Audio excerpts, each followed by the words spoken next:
Well, my phone didn't turn sideways, so you're going to be having little black lines. No biggie.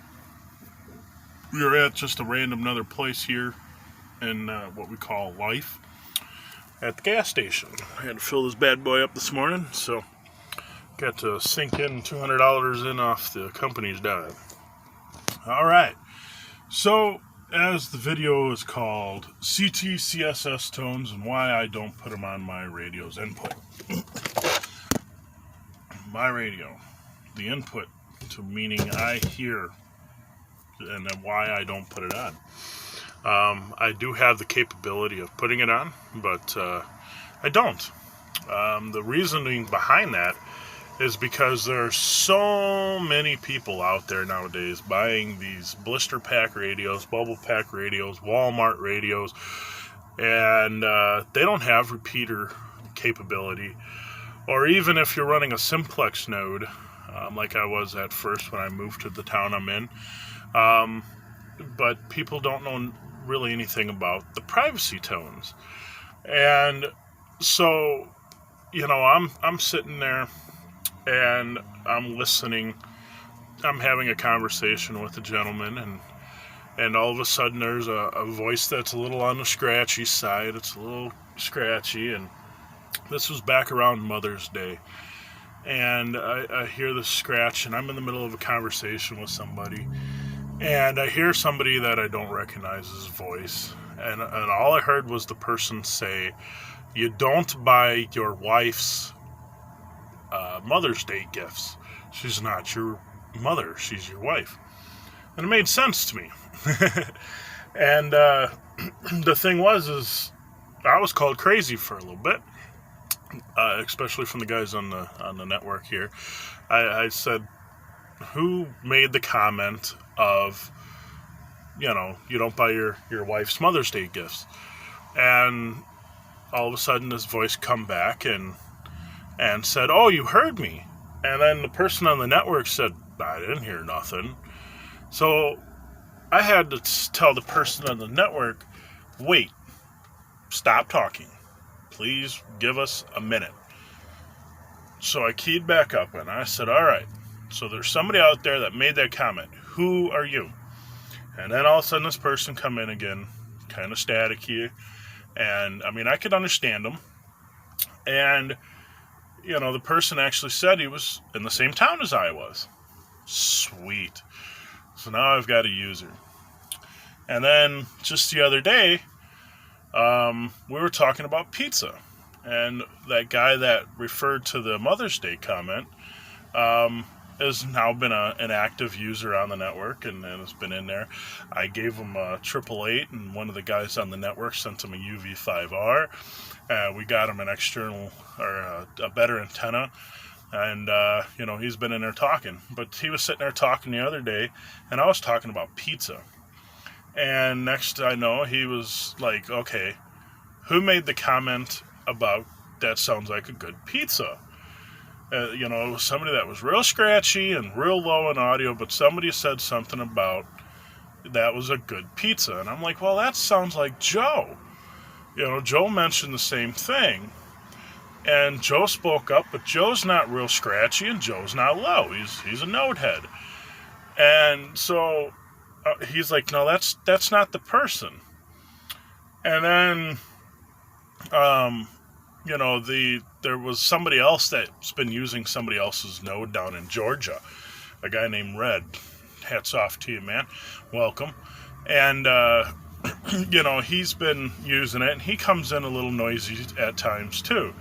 So Red come on and said something, and he's like, "Yeah, that's the voice I heard." But the repeater, or the node owner that Red was using it with, is like, "Dude, nobody's said anything on mine in over an hour. So you still have a mystery out there." So I'm like, "Okay, everybody. George is hearing something. Hold tight. Everybody, please stop for a second."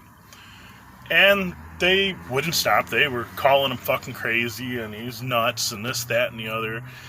And I'm like, okay, I'm going to disconnect. So I totally disconnected from the network so we can give this some airtime. And I start walking around my house, and I live I got a second story. So I went upstairs, and the guy started telling us where he was at. And so I went to the front of the house in the direction that he was at, and then lo and behold, there's another voice.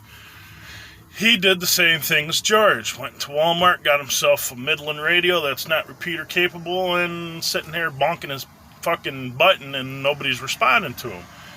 So I told the guy where I was at. He come over to my house. I gave him an 888, and he's on the air with us. You know, the thing is now he's on the other side of the river from where we are at. He is outside of our typical simplex range. So now I have his radio program to listen without an input. I have George's, because George is just slightly north of me, listening without an input. And now I've got mine. So I've got 3 people throughout this community that if we all of a sudden hear something, we could know. I actually went and switched my repeater, because I actually have the repeater of the 888s. And this is another reason why I don't like big-ass repeaters. You know, you have a repeater that's 50 miles away, and you got somebody that's 30 miles from the repeater sitting there listening to you guys, but can't get back. They don't have no clue. They don't have a way to get back to you. You know, so they're just stuck sitting there listening.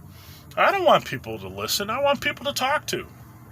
You know, so that's one reason why I like my setup, is it's just enough to where it's in simplex range, but it's kind of not.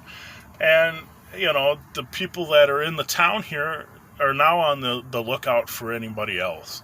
You know, anybody else that might come in without a privacy tone, without being a repeater capable. You know, so they're now able to actually listen for them as well. Because I would have never heard the guy on the other side of the river. I always sit in the backyard, which he's on the west side of town. I always sit on the east side of my house. So I would have never heard this guy. And George sits on the west side of his house in the backyard. So, you know, he happened to hear him. And so we got him hooked up, and now he's on the air. But if I would have had my ctcss programmed, or if I would have programmed it into George's, we would have never had the 2 other people besides myself in the town. I mean, it's a great thing that, you know, I put up this repeater, and now I actually have an opportunity to use it. It's awesome. There's 3 people, including myself, using the same machine. We named it the home of the pirates. It's a good fitting name for us. So that's just my little rundown of ctcss and privacy tones. The bad part about the blister pack radios is it automatically puts the receive PL on for you, so you're kind of just screwed. You can't listen without the PL tone, and if you get a person that has no idea how to do it, you know, they're just stuck. So, all right, thanks for watching. Hopefully you found this useful. If not, oh well. Come on, end. This thing always thinks about it, even off camera. I'm not gonna